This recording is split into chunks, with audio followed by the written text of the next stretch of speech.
The Pergamos church. In Greek, Pergamos means married to power. This is the church age from 313 AD to 538. The persecutions ended in 313 AD, and we'll see more about this period as we go into this letter. This is the compromising church where the church married itself to Rome. It began to change. We see this letter in Revelation 2, 12 to 17.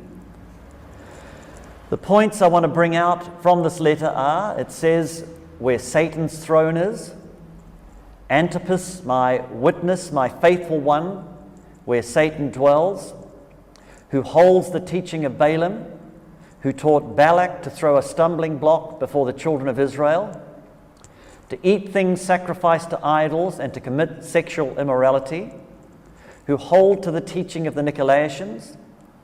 I will give you hidden manna and a white stone.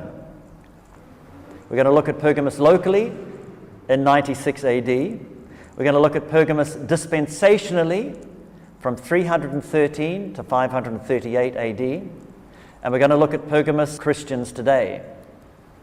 To each church, Christ appears in a different way. To Ephesus, he assures them that he was in the midst of the 7 golden candlesticks. The reason being that he's reminding them that even though all the apostles were dying out, John being the last, he was still in the midst of the churches and they had nothing to fear.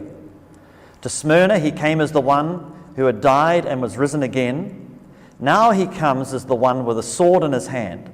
Verse 12. It appears that he is not happy with this church and wants to cut something out. Pergamos in 96 AD was a famous city and had a library of 200,000 volumes.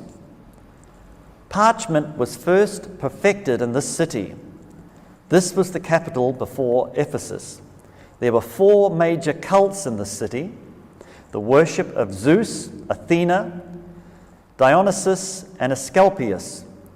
It was the headquarters of emperor worship in the area. It says in this letter, it's a place where Satan lives. Pergamos was famous for its altar of Zeus. It was shaped like a seat and was very impressive, being 100 foot by 40 foot, and on it had the battle of the gods engraved. There were giants with snakes' tails shown in this battle. Pergamos seemed obsessed with snakes, which is the symbol of Satan. It says it's where Satan dwelleth, or Satan lives. Satan can only be at one place at a time and is not like God. He dwelt in the Garden of Eden once and dwelt in Tyre for a season. It could have been that he was in Pergamos in 96 AD. It was known for being the center of emperor worship. Each of the citizens had to come and worship here, declaring Caesar as Lord, and was given a certificate to show that it had been done by them. Many Christians could have compromised by worshipping Caesar to escape death. Pergamos dispensationally from 313 AD to 538. Pergamos began with the rising to power of Constantine. He was a Christian emperor. All the ones before were heathen. He had a vision of the cross in the sky at the Milvian Bridge as he went to battle with Diocletian. God spoke to him and said, "In this sign conquer." He used the symbol of the cross in battle and won. With him coming to power, all of Rome was turned upside down, or should I say the right side up. Christians were once persecuted, were now being given high, important positions in government. Christianity became the state religion, and heathenism was opposed. Many heathens got on the bandwagon, though, by pretending they were converted to give them positions of authority. And eventually Christianity was polluted with the world. Satan could not get the church out of the world, so he drove the world into the church. The worship of Mary. In 96 AD, Mary lived at Ephesus where Diana was worshipped. As time went on, Christianity advanced and Diana worship declined, but the emphasis slowly reverted to Mary. When Rome came down heavy on heathen religions, many of them found comfort in Mary, and she eventually took the place of Diana and Isis. Isis was an Egyptian goddess, the universal mother, the great virgin, the mother of God. She was pictured with her son Horus, and the portraits of Isis with child are identical to the paintings of the Madonna with child that were later reproduced. During this period, there was the honouring of saints and martyrs. As heathen ideas crept into the church, chapels began to be built over the tombs of martyrs for good luck. There was competition to find saintly corpses, and the search was on for relics. That's artifacts or personal belongings to these persons. There were fights for ownership of saintly hermits, who were now the heroes of faith. Saints and martyrs were replacing the pagan gods. Rosary beads were introduced to the church during this time, which came out of the Babylonian religion. Here are how things were being paganized in the church. In 300 AD, prayers were made for the dead. In 375 AD, the worship of saints and angels. In 394 AD, Mass was instituted. In 431 AD, the worship of Mary. 500 AD, there was a different dress for priests than the average person in the church. 593 AD, purgatory doctrine was introduced to the church. Christianity was becoming more Roman in character and was the state religion. In imperial Rome, people had looked to Caesar as their leader, but now they were looking to the Bishop of Rome, who was the Pope. And the spirit of Rome was coming into the church. The church was also using violence against unbelievers to enforce membership. Antipas was my faithful martyr.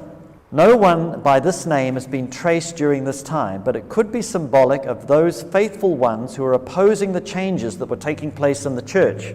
Anti can mean against, and pas comes from papa, father, pope.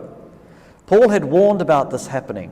The doctrine of the Nicolaitans, which Ephesus hated, is now being embraced in Pergamos. It also mentioned in this letter the doctrine of Balaam. Balaam was hired by Balak to curse Israel, but God forbade him to do it. He eventually devised another way to do it by counseling Balak to lure the Israelite men away using pretty Moabite women. They seduced the men, and many of them died. Numbers 25, 1-3. This speaks of the pagan doctrines that were seducing the church into idol worship or spiritual fornication. It also mentions in this letter the doctrine of the Nicolaitans. Ephesus resisted this doctrine. Now Pergamos was allowing it. This is the lording it over of God's people, which is the rise of the papacy. In 533 AD, the Emperor Justinian decreed the Bishop of Rome to be head of all the holy priests of God. To eat of the hidden manna, this was the food or bread from heaven, the food that the world knows not of. To eat things sacrificed to idols, verse 14, would be to eat of the world, which is wrong for the holy church of God. God says to go to the hidden manna, which is in the holiest of holies, in the Ark of the Covenant. This would speak of having a close fellowship with Jesus, which is a wonderful place to be in. In the wilderness, Israel found manna boring after a while and longed for the exciting food of Egypt. Pergamos was now doing the same by rejecting the simplicity of the original gospel and hankering after the glitter of Rome. She adopted all the glamour and glitter of Rome's splendor. One thing that started it all off was when Constantine gave the Bishop of Jerusalem beautiful robes to wear. Other bishops throughout the Roman Empire followed suit. He would give him a white stone, as also mentioned in this letter. In those days, friends gave each other half of a white stone when departing for a time or a season, with each other's name on it. Also, stones were given to people invited to a wedding feast. Is this speaking of the invitation to the marriage supper of the Lamb? The letter to Pergamos is a warning against compromise. It means married to power. Be not unequally yoked. This is what was happening to the church then, and it can happen to us today.